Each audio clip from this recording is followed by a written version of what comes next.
L'océan est un régulateur essentiel pour le climat et un réservoir de biodiversité qui sont primordiaux pour l'humanité. Or aujourd'hui, l'océan est extrêmement impacté par les activités humaines. De la Méditerranée jusqu'au Pacifique, la France dispose du deuxième espace maritime mondial et hérite d'une responsabilité particulière de son protection. Nous allons en juin accueillir à Nice un événement inédit, important, l'UNOC, la conférence des Nations Unies sur l'océan, que le président de la République française a souhaité tourner vers l'action. Alors chaque décision compte à l'UNOC. Le monde entier aura les yeux rivés sur la France et attendra qu'elle prenne des décisions pour une véritable protection de ces aires marines protégées. Il est temps de passer de la parole aux actes. La France s'est engagée à protéger 10% de ses eaux par des aires marines fortement protégées.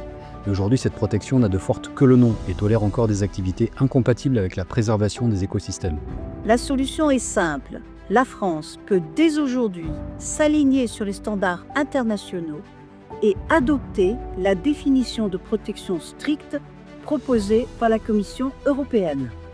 Une zone de protection stricte est une zone délimitée en mer dont le but est la conservation de la biodiversité ou l'extraction de ressources naturelles ou minérales est proscrite. Pour être efficace, les zones de protection strictes doivent être localisées dans l'Hexagone et dans les Outre-mer, et surtout à l'interface terre-mer, où la biodiversité est très riche et vulnérable aux activités humaines. Pour être efficace et écologiquement représentative, une aire marine strictement protégée doit être en 3 dimensions, notamment en incluant la zone mésophotique, entre 30 et 200 mètres de profondeur. Les zones de protection stricte offrent un refuge pour les espèces sensibles et menacées en excluant toute activité de pêche impactante.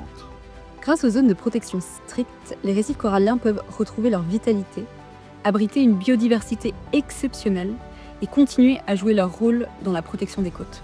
10% d'aires marines en protection stricte, c'est avoir la sagesse d'accorder nos activités au droit d'existence des créatures marines.